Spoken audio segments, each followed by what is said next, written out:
Oke, baik. Bismillahirrahmanirrahim. Assalamualaikum warahmatullahi wabarakatuh. Waalaikumsalam. Alhamdulillah, alamin. Wassalatu wassalamu ala Rasulillah wa ala alihi wa ashabihi ajmain, amma ba'd. Jadi saya selaku moderator dari kelompok 5 dalam yakni Muhammad Khalil Gibran. Di sini saya akan memperkenalkan beberapa anggota kelompok saya, yakni yang pertama Hijr Ismail, selanjutnya ialah saya sendiri, ini Muhammad Gibran, yang ketiga ialah Fajar Al-Qadri, yang keempat ialah Lisdayan Susanto, selanjutnya ialah Islamia Maswarah, dan yang terakhir ialah Lutfi Tahir. Next. Jadi adapun pembahasan dari materi yang kami bawakan ialah yakni yang pertama menjelaskan mengenai pengertian keamanan sistem basis data dan cloud computing. Dan selanjutnya ialah ancaman maupun kategori keamanan database dan cloud computing. Selanjutnya ialah tindakan balasan yang dilakukan saat database terkena ancaman. Yang keempat ialah konsep keamanan sistem database dan cloud. Dan yang terakhir ialah karakteristik, layanan serta manfaat dari cloud computing. Next. Jadi di sini saya selaku moderator dan juga yang akan membawakan materi pertama pada pembahasan kelompok kami, yakni pengertian keamanan sistem basis data dan cloud computing. Next. Keamanan. Jadi keamanan ini merupakan suatu usaha yang dilakukan untuk menghindari timbulnya ancaman kejahatan yang akan mengganggu, yang mana dalam konsepnya keamanan ini harus memiliki unsur proteksi, integritas, serta memiliki hak akses. Selanjutnya ialah cloud computing, yakni adalah model untuk memungkinkan akses jaringan di mana-mana, nyaman, sesuai permintaan kekumpulan bersama sumber daya komputasi yang dapat dikonfigurasi. Dalam kurung, misalnya jaringan, server, penyimpanan, aplikasi, dan layanan yang dapat disediakan dan diurus dengan cepat dengan upaya manajemen minimal atau interaksi penyedia layanan. Next.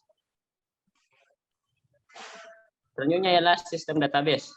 Jadi sistem database ini merupakan suatu basis data yang adalah suatu koleksi data komputer yang terintegrasi, kemudian diorganisasikan dan disimpan dengan suatu cara yang memudahkan pengambilan kembali. Next. Oke, materi selanjutnya akan dibawakan oleh Saudara Fajar Al-Qadri. Kepada Saudara, saya persilahkan. Baik, terima kasih moderator atas kesempatannya. Selanjutnya yaitu ancaman atau bahaya pada database dan cloud computing. Next. Ancaman pada database terdapat yaitu interruption, yaitu yang dimana sumber daya basis data dirusak dan tidak dapat dipakai. Yang kedua yaitu interception, di mana pemakai tidak dapat mengakses sumber daya. Yang ketiga yaitu modification, yaitu pemakai atau bagian yang tidak berhak tidak hanya mengakses tapi juga merusak sumber daya sistem komputer.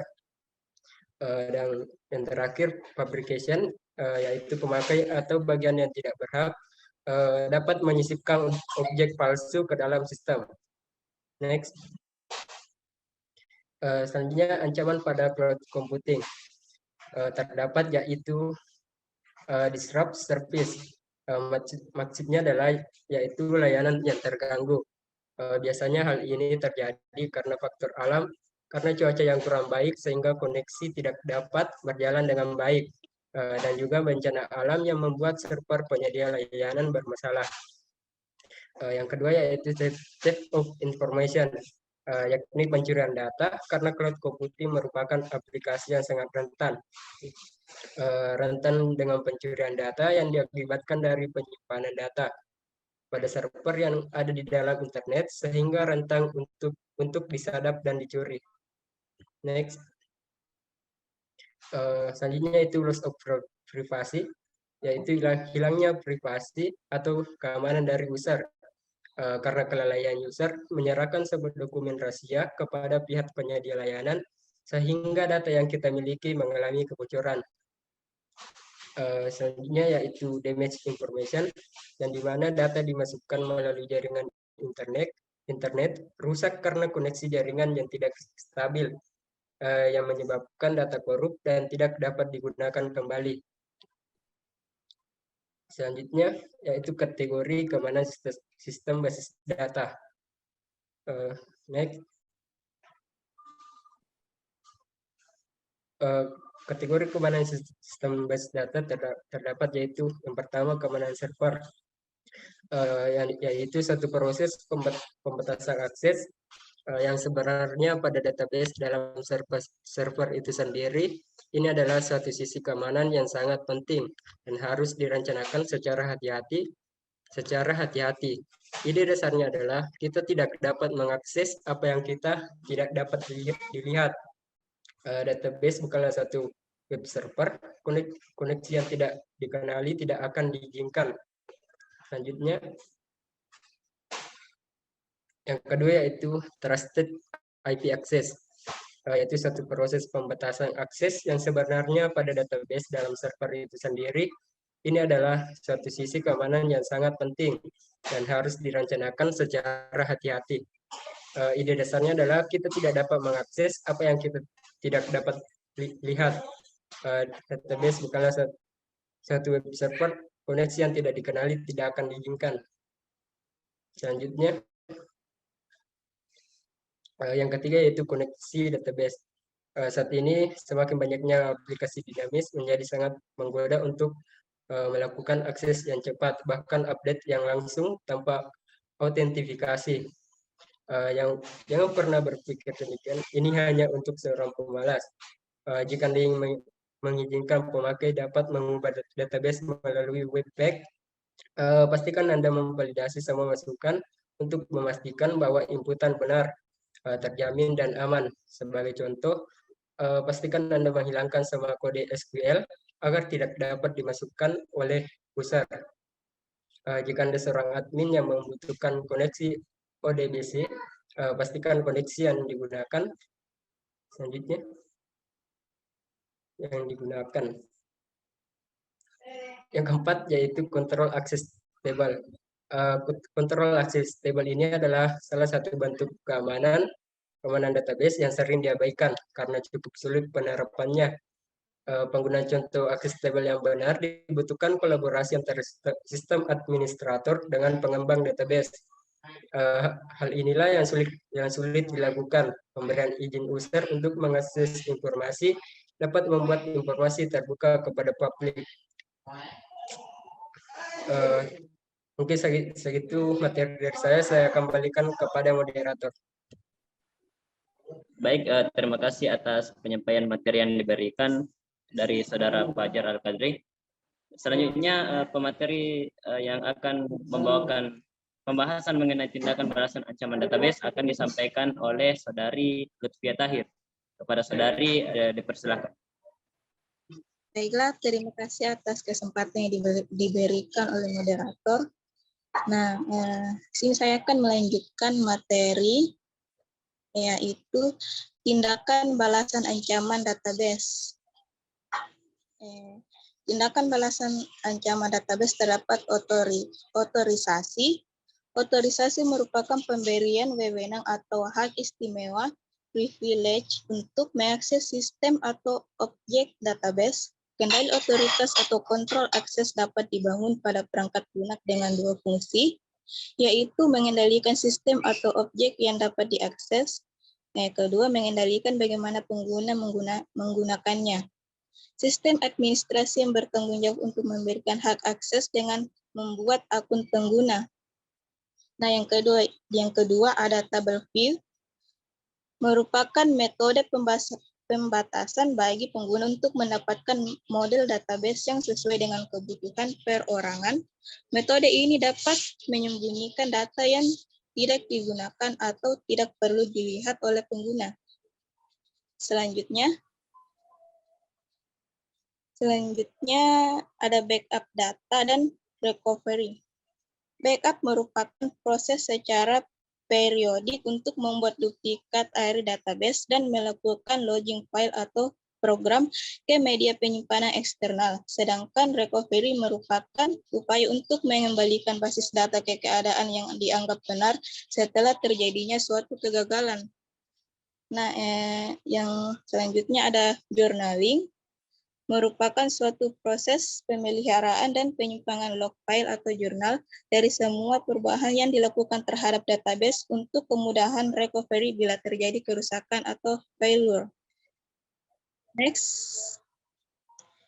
Dan selanjutnya ada encryption, penyandian atau encoding data dengan menggunakan algoritma khusus yang membuat data tidak dapat dibaca oleh program tanpa kunci description. Dan yang terakhir ada RAID atau Redundant Array of Independent Disks atau teknologi hardware di mana DBMS berjalan dengan fault toleran, yang berarti bahwa DBMS harus tetap melanjutkan operasi walaupun terdapat suatu komponen hardware yang rusak atau fail. Memberikan kesan memiliki komponen redundant atau lebih yang dapat diintegrasikan ke dalam sistem kerja walaupun terdapat satu atau lebih kerusakan komponen. Komponen hardware utama yang harus memiliki fault toleran meliputi disk drive, disk control file, CPU, power supplies, coding fans, disk drive, coding fans. Disk drive merupakan komponen yang paling mudah diserang dengan jarak yang dekat antar kerusakan dibandingkan dengan komponen hardware lainnya. Salah satu solusinya dengan menggunakan RAID teknologi, yaitu menyediakan serangkaian besar disk yang terdiri dari susunan beberapa disk independen diatur untuk memperbaiki ketahanan, reliability, dan meningkatkan performa atau performance. Nah, yang selanjutnya, materi selanjutnya ada konsep keamanan sistem database dan cloud. Nah, konsep keamanan terdapat confidentiality, artinya tidak ada yang bisa membaca data atau komunikasi kita kecuali kita menginginkannya. Yang kedua ada integrity, artinya tidak seorang pun dapat memanipulasi data atau memproseskan atau komunikasi kami kecuali kami menginginkannya. Nah, yang ketiga ada availability, artinya kita dapat mengakses data kita atau melakukan pemrosesan kita atau menggunakan kemampuan komunikasi kita kapan saja kita mau. Mungkin itu saja materi yang saya bawakan. Saya kembalikan ke moderator. Terima kasih atas pemaparan materi yang diberikan. Jadi mengenai pemateri pada pembahasan terakhir yakni karakteristik, layanan serta manfaat dari cloud computing akan disampaikan oleh Saudara Hijri Ismail. Kepada Saudara dipersilahkan. Baik, terima kasih atas kesempatan yang telah diberikan oleh moderator. Jadi di sini saya akan melanjutkan materi yang pertama itu karakteristik cloud computing. Karakteristik cloud computing terbagi menjadi beberapa bagian. Yang pertama adalah scalable atau aggregate. Pada karakteristik ini, cloud computing memiliki kemampuan untuk menyediakan kebutuhan sesuai dengan permintaan yang diperlukan oleh user. Yang kedua ada elastic. Pada karakteristik ini, cloud computing memiliki kemampuan untuk menaikkan atau menurunkan daya operasional terhadap aplikasi yang sedang digunakan. Yang ketiga, self-service on demand, yaitu kebutuhan aplikasi disesuaikan dengan permintaan dari user. Yang keempat, ubiquitous access atau service and more, kemampuan untuk dapat diakses dari mana saja menggunakan perangkat apa saja atau device atau application. Selanjutnya ada complete virtualization X as one. Pada sejarahnya, komputasi komputer terkait dengan teknologi mengenai mainframes, SAN atau Storage Area Network, NAS atau Network Attached Storage, dan yang lainnya hanya berjalan pada sebuah infrastruktur. Pada karakteristik ini diubah cara kerjanya sehingga dapat bekerja pada beragam infrastruktur yang dikenal dengan istilah virtualization untuk mendukung kemampuan ubiquitous. Selanjutnya yang keenam yaitu relatif konsistensi, di mana mendukung dari teknologi virtualisasi maka dapat menghemat biaya dalam pemanfaatan teknologi informasi. Yang ketujuh ada commodity. Jika argumen mengenai cloud computing dapat menjalankan beberapa infrastruktur, maka sudah tentu menjadi kebutuhan utama dalam penyediaan perangkat teknologi informasi atau memungkinkan penyewa bisa lebih untuk sebuah aplikasi. Selanjutnya materi layanan cloud computing. Yang pertama ada IaaS atau infrastruktur as a service, di mana kemampuan dalam menetapkan ketersediaan perangkat keras kepada konsumen meliputi processing, storage, network, dan other fundamental computing resource, termasuk sistem operasi dan aplikasi-aplikasi. Yang kedua ada PaaS atau platform as a service, di mana kemampuan dalam menyediakan layanan kepada konsumen untuk dapat membangun aplikasi yang mendukung ke dalam infrastruktur cloud computing dengan menggunakan bahasa pemrograman sehingga aplikasi tersebut dapat berjalan pada platform yang telah disediakan. Yang ketiga ada SaaS atau software as a service, kemampuan dalam menyediakan layanan yang ditujukan kepada konsumen untuk dapat menjalankan aplikasi di atas infrastruktur cloud computing yang telah disediakan. Selanjutnya yaitu materi manfaat cloud computing. Adapun manfaat dari cloud computing yang pertama adalah lebih efisien karena menggunakan anggaran yang rendah untuk sumber daya. Yang kedua yaitu membuat lebih agility dengan mudah dapat berorientasi pada profit dan perkembangan yang cepat. Yang ketiga yaitu membuat operasional dan manajemen lebih mudah, dimungkinkan karena sistem pribadi atau perusahaan yang terkoneksi dalam satu cloud dapat dimonitor dan diatur dengan mudah. Yang keempat yaitu menjadikan kolaborasi yang terpercaya dan lebih ramping. Yang kelima adalah membantu dalam menekan biaya operasi, biaya modal pada saat reliability ditingkatkan dan critical sistem informasi yang dibangun. Saya kembalikan ke moderator. Oke, terima kasih atas penyampaian materi dari Saudara Hijir dan sekaligus menutup atau mengakhiri dari materi presentasi yang kami bawakan. Jadi saya selaku moderator mengucapkan demikianlah penyampaian materi presentasi dari kelompok kami mengenai materi keamanan basis data dan cloud computing. Mohon maaf jika ada kekurangan dari presentasi yang kami bawakan. Jadi saya akhiri, wabillahi taufiq wal hidayah. Assalamualaikum warahmatullahi wabarakatuh. Waalaikumsalam warahmatullahi wabarakatuh.